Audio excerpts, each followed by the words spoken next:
Market হচ্ছে পরমেশ্বর ভগবান শ্রীকৃষ্ণ। আর ছোট ছোট দোকানগুলোর কথা বললাম না, মুদি দোকান হচ্ছে লক্ষ্মী, বুক স্টল হচ্ছে সরস্বতী, আর ভালো ভালো পার্বতী দেবী, ভালো ভালো মেয়ের ছবি, ছেলের ছবি, শিবজি মহারাজের মতো স্বামী। হ্যাঁ, একটু এয়ার কন্ডিশন দরকার, পবনদেবের কাছে যেতে হবে। একটু একটু একটু একটু কোল্ড ড্রিঙ্কস দরকার, আপনার জলের দেবতার কাছে যেতে হবে। এত কি দরকার যদি আমি সব সুপার মার্কেটে পেয়ে যাই? এটা এই জিনিসটা ভালো করে আপনারা হৃদয়ঙ্গম করবেন এবং প্রচার ক্ষেত্রে প্রয়োগ করবেন। ডাইরেক্ট বলবেন না যে আমি দেব দেবতার পূজা করি না, দেব দেবতাকে সম্মান করি না, তাহলে কিন্তু আপনার পাঠ ওখানে শেষ। তার মানে এই নয় যে আমরা দেব দেবতার পূজা করি না। ইসকনের ভক্তরা বা গৌড়ী বৈষ্ণবেরা দৃষ্টান্ত দেবেন, আমাদের স্বামীবাগ ইসকন মন্দিরে বিশাল বড় শিবজি মহারাজ আছে, যাকে আমরা বসে আছি তো আমরা দাঁড়াই হাতে পাই না, এত বড় শিব মহারাজকে আমরা অষ্টকালীন সেবা পূজা করি। ঠিক তার বাম পাশে কালী মাতার মন্দির আছে, যেখানে একজন সত্তর সাত্বিক বৈষ্ণব পূজারী অষ্টকালীন শিবা পূজা করে, মঙ্গল আরতি করে। আমাদের রাধা মদন মোহন মন্দির আছে ভূতের গলি, সেখানে আমরা দুর্গা পূজা করি। তার মানে এই নয় যে আমরা সাধারণ এই জড়জাগতিক মানুষের মতো সেগুলো করি। আমরা বৈষ্ণব সেবা করি না, ছাড়িয়ে বৈষ্ণব সেবা নিস্তার পেয়েছে কেবা।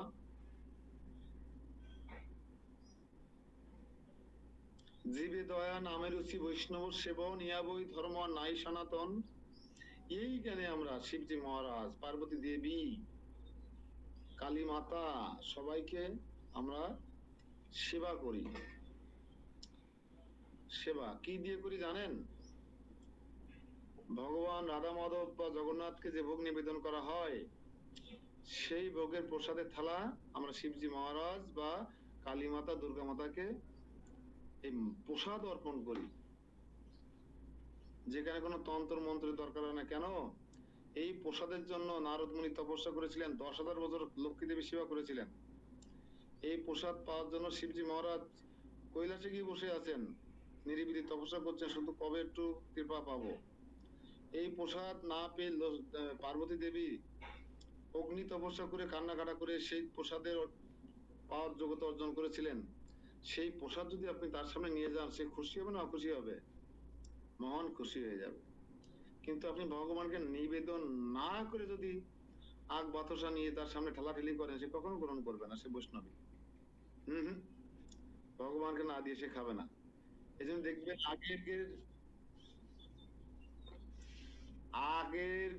আগেকার যে সমস্ত পুরোহিত ব্রাহ্মণ বা তথাকথিত বামন ঠাকুররা ছিল, তাদের ঝোলায় একটা নারায়ণ শিলা থাকতো,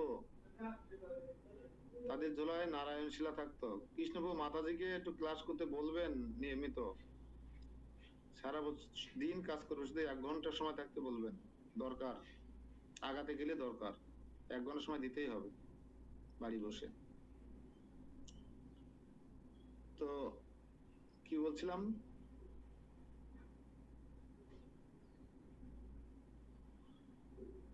কোন প্রসঙ্গ বলছিলাম? নারায়ণশিলা থাকতো আগের কালে ব্রাহ্মণদের, নারায়ণশিলা থাকতো এবং তারা অন্তত নিরামিষ খেত, সেই সমস্ত ব্রাহ্মণেরা। হাঁস পাঠা মেরে খেত না সেই যজমান বাড়ি গিয়ে।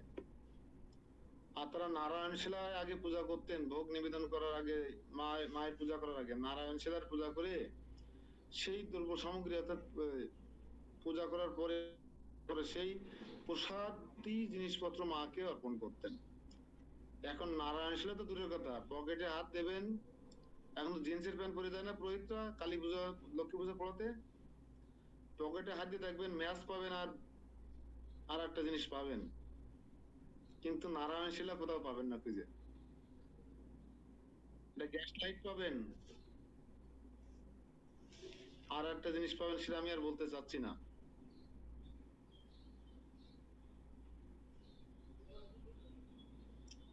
এই জন্য আমরা দেব দেবতার পূজার বিরোধী নই, কিন্তু আমরা চাই ওটা অ্যাজ ইট ইজ হোক, বিধিভক্তি মেনে হোক, একজন যোগ্য ব্যক্তি করুক, তাহলে কোনো আপত্তি নেই। আজকে সে দেব দেবতার পূজা করবে, বৈষ্ণব সেবা করতে করতে তার দেহ শুদ্ধি হবে, মন শুদ্ধি হবে, চেতনা শুদ্ধি হবে, তারপর সে ভগবানের সেবায় যুক্ত হতে পারবে। ক্লাস পরিবর্তন হবে, 1 ক্লাস 2 ক্লাস 3 ক্লাস আছে না, এই জন্য কাউকে অবহেলা করা যাবে না, তাদের পদ্ধতিটা শিখে দিতে হবে। ভগবান তো বলছে প্রকারান্তরে আমার সেবা কর, তা প্রকারান্তরে আমি কেন করব?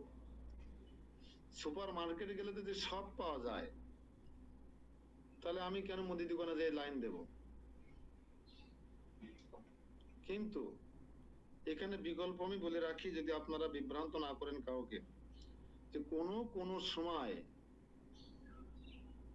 সুপার মার্কেটে যাওয়ার যদি সম্ভব না হয় কোনো কারণে, তাহলে আমরা অনেক সময় মুদি দোকানে যেতে হতে পারে, আমাকে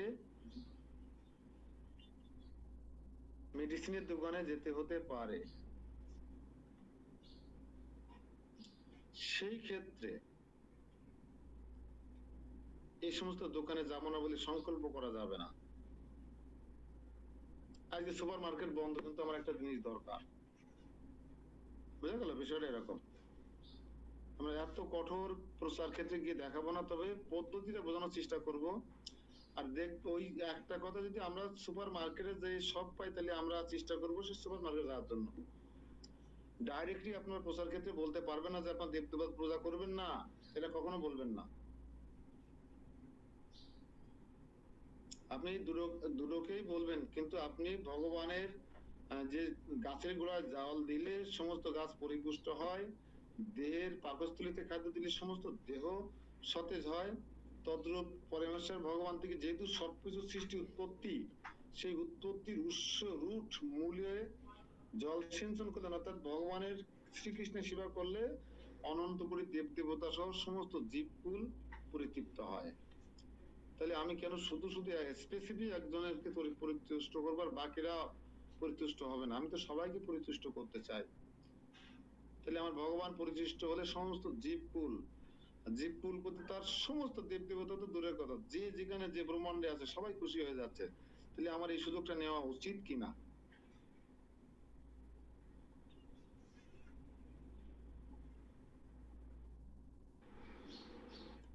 এই ছিল মূলত আজকের বিষয়টা। এখানে আছে ভব, অর্থাৎ জন্ম দেহের সঙ্গে সম্পর্কিত বলে জানা উচিত।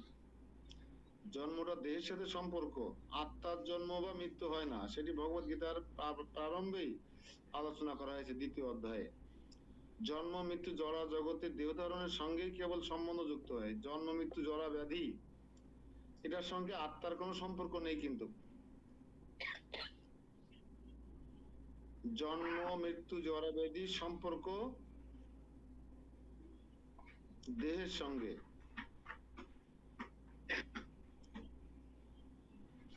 ভয়ম ভবিষ্যৎ সম্বন্ধে উদ্বেগের ফলেই ভয়ের দহায় কৃষ্ণ ভাবনাময় ভক্ত সর্বদাই নির্ভীক। কৃষ্ণ ভক্ত অত ভয় তাকে স্পর্শ করতে পারে না, কারণ তার কৃষ্ণ আছে। কৃষ্ণ, সে জানে আমার সঙ্গে কে আছে, কৃষ্ণ আছে, আমি একা নই।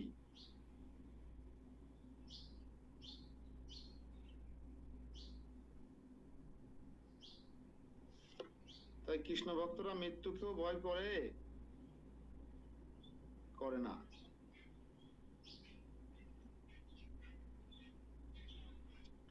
তাই এখানে আমরা একটা প্রশ্ন নিতে পারি,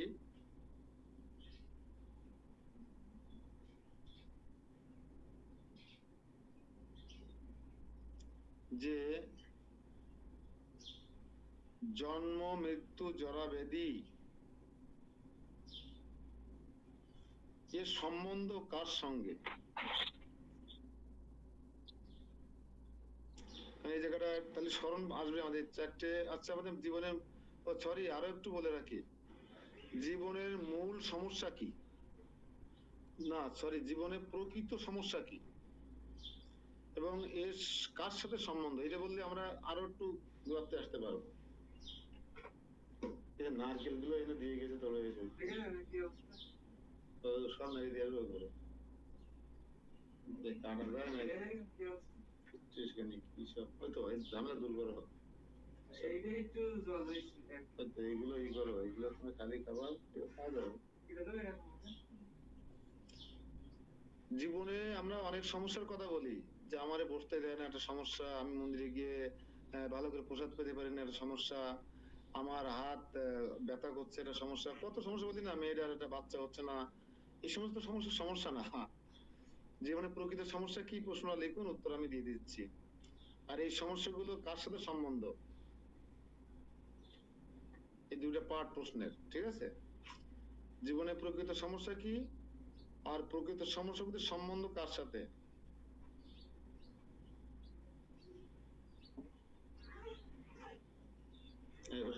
ক্লাসে মনোযোগ দাও, ওসব দেখো পরে। উত্তর, প্রকৃত জীবনে প্রকৃত সমস্যা হচ্ছে, লিখুন উত্তর, জীবনের প্রকৃত সমস্যা হলো জন্ম, কমা মৃত্যু, কমা জড়া, জড়া, কমা ব্যাধি। জীবনের প্রকৃত সমস্যা হলো জন্ম, মৃত্যু, জড়া, ব্যাধি। লিখেছেন তো সবাই? দাড়ি। এবার লিখুন জন্ম, মৃত্যু, জড়া, ব্যাধি।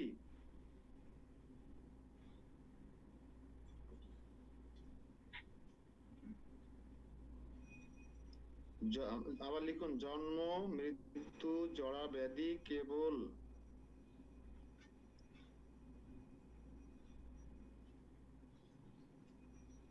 জগতের দেহ ধারণের সঙ্গেই সম্বন্ধযুক্ত।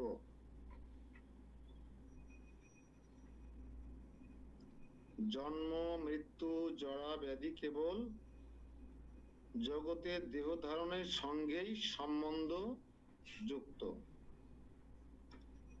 আমি আবার রিপিট করছি, জন্ম, মৃত্যু, জড়া, ব্যাধি কেবল জগতের দেহ ধারণের সঙ্গেই, রস্যই দেবেন, সম্বন্ধ যুক্ত।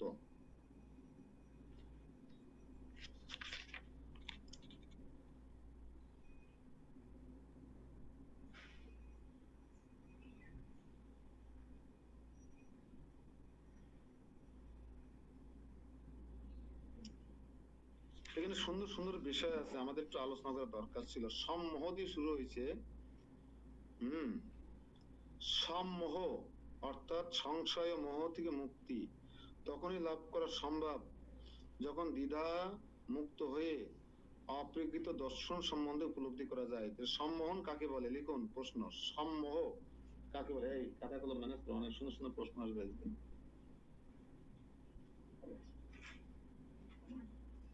কলম দিবানে, খাতা নিয়ে আসো।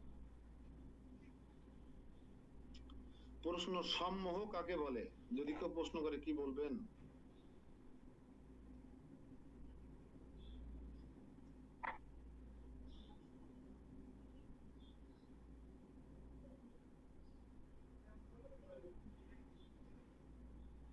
লিখুন সম্মোহ মানে সংশয় ও মোহ থেকে মুক্তি।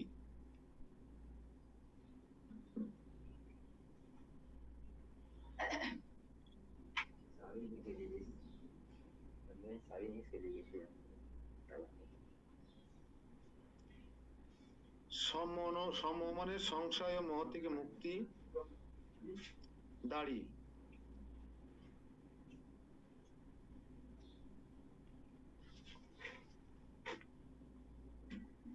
আবার লিখুন তখনই সম্মোহ থেকে মুক্ত